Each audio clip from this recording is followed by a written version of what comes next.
di tengah krisis ini kesetiakawanan sosial sebuah bangsa besar bernama Indonesia itu diuji.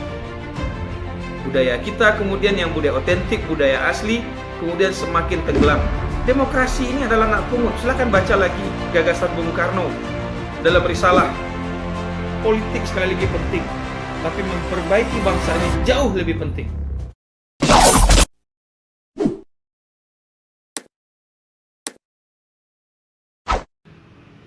Halo, assalamualaikum warahmatullahi wabarakatuh. Ketemu lagi kita dari channel catatan otentik kali ini.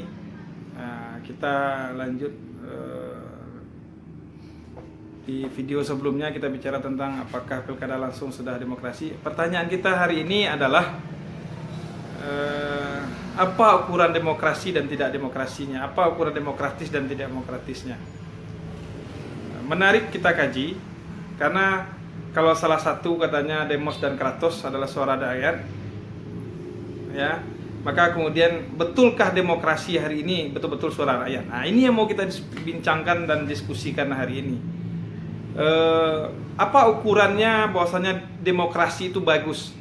Salah satu ukurannya adalah partisipasi masyarakat, keterlibatan rakyat dalam menentukan negara, partisipasi rakyat dalam menentukan pemimpinnya, bagaimana rakyat. Nah, kalau dalam ukuran pemilu, partisipasi rakyat terlibat. Nah, pertanyaan kita, betulkah rakyat menentukan dalam pilkada dan pemilu? Toh kita disuguhkan, dihidangkan calon-calon yang mungkin rakyat sendiri tidak kenal dan tidak setuju. Ada kemudian calon yang tiba-tiba karena dia punya uang, dia punya kekuasaan, dia punya keturunan, dia tiba-tiba calon. Apakah dia adalah tokoh? Nah, ini pertanyaan kita. Karena sekarang membedakan antara tokoh dan toko kelontong agak susah. Kenapa? Agak identik sekarang tokoh dan tokoh kelontong. Kenapa? Yang bisa jadi tokoh itu yang punya tokoh kelontong sekarang. Itu problem-problem demokrasi kita di era demokrasi liberal ini. Di mana uang menjadi segalanya. Kalau dulu orang bisa menjadi tokoh karena kemampuan intelektualitas dan integritas dirinya, hari ini orang punya uang dan punya jabatan tiba-tiba dia mengaku tokoh, walaupun otaknya kadang-kadang nggak ada. Ini apa? Atau kemudian karena bapaknya si A dan si B tiba-tiba dia maju jadi anggota DPRD, kemudian terpilih jadi ketua DPRD atau kepala daerah. Nah, pertanyaan kita di awal tadi, betulkah sudah demokratis? Kalau salah satu ukuran demokratisnya adalah partisipasi masyarakat secara aktif dalam pemilihan, pertanyaan kita adalah sejauh mana partisipasi masyarakat itu menentukan pencalonan. Nah, ini menarik. Kenapa? Terkadang rakyat hanya disuguhkan calon yang telah ditentukan dan dipilih oleh partai politik tanpa rakyat kenal. Malah kemudian ada rakyat tidak suka, tapi kemudian disuguhkan. Demokrasi apa ukurannya? Kalau partisipasi, betulkah partisipasi pemilu kita semakin hari semakin baik? Betulkah partisipasi dalam pilkada angkanya per daerah terus naik? Apakah kemudian partisipasi itu diikuti dengan kesadaran politik masyarakat memilih? Faktanya, di beberapa survei kemudian penelitian rilis oleh kawan-kawan yang konsen terhadap pemilu dan pilkada adalah salah satu faktor uang menjadi penentu, money politik menjadi penentu orang untuk datang memilih dan untuk memilih siapa. Artinya bukan daulat rakyat, yang adalah daulat rupiah. Siapa yang punya uang dia yang menangkan pertarungan. Menarik kita kaji tentang demokrasi hari ini.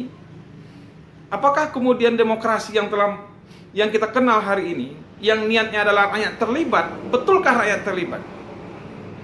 Waktu pencalonan oleh partai politik, betulkah partai politik bertanya kepada rakyat, minimal kepada konstituennya, minimal kepada pengurus partainya, kita akan calonkan ini? Saya rasa tidak semua partai.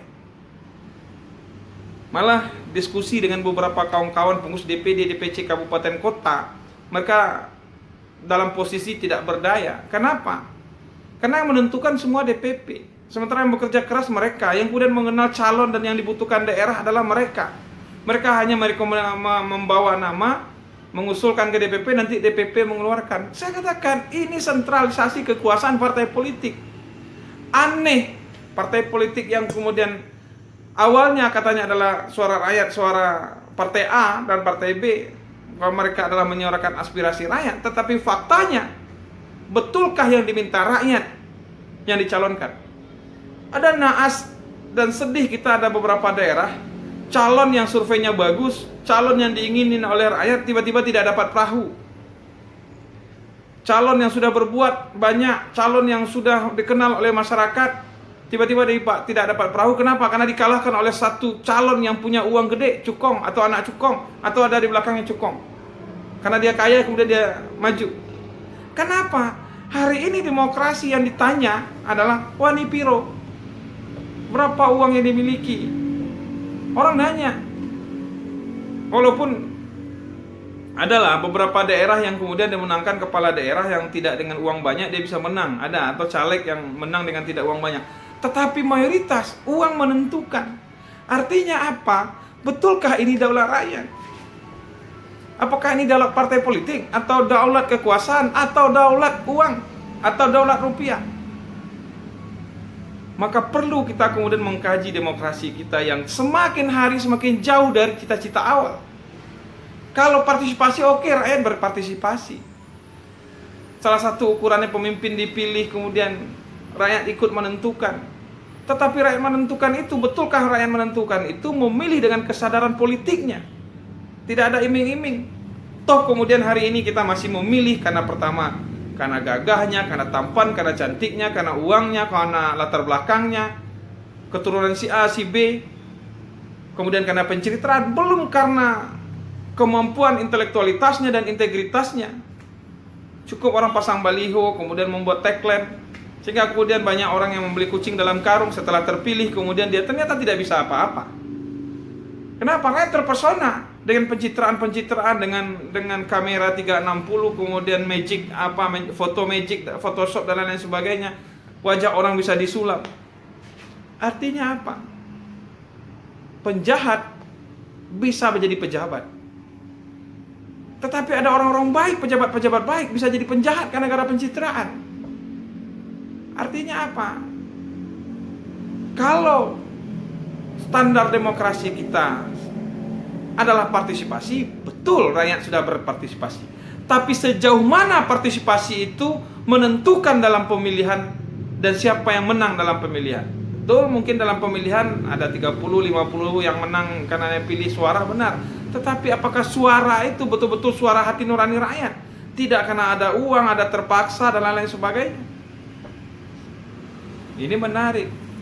Faktanya toh di beberapa daerah cukong yang uang calon yang punya uang banyak, kemungkinan menangnya lebih banyak. Calon yang hanya bermodal doa dan bermodal kantong kosong, bermodal kantong kosong, ya juga nggak ada lah beberapa yang menang karena betul-betul tokoh. Artinya apa? Perlu kita evaluasi demokrasi kita. Saya tidak anti demokrasi, karena demokrasi sudah ada dalam relung kehidupan berbangsa sebagai sebuah nilai kepribadian bangsa Indonesia. Tetapi kita sering memakai baju orang untuk ukuran baju kita. Ini problemnya. Kenapa tidak demokrasi otentik, demokrasi desa, demokrasi asli yang ada dari Sabang sampai Merauke, dari Pulau Miangas sampai Pulau Rote yang tersebar di seluruh bumi Nusantara. Itulah yang menjadi kekayaan demokrasi kita.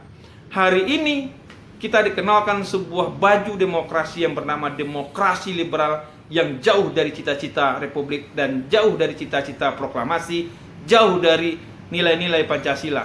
Tetapi balik kepada video sebelumnya, saya katakan demokrasi anak pungut yang dimanjakan, sementara anak kandung kebudayaan ditinggalkan.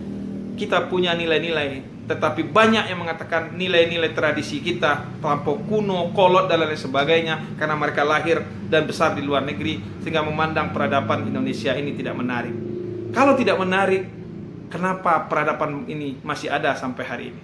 Sekali lagi, dalam channel ini saya katakan perlu kita evaluasi pola dan model demokrasi kita dan salah satu tawarannya adalah demokrasi otentik. Sekian, assalamualaikum warahmatullahi wabarakatuh.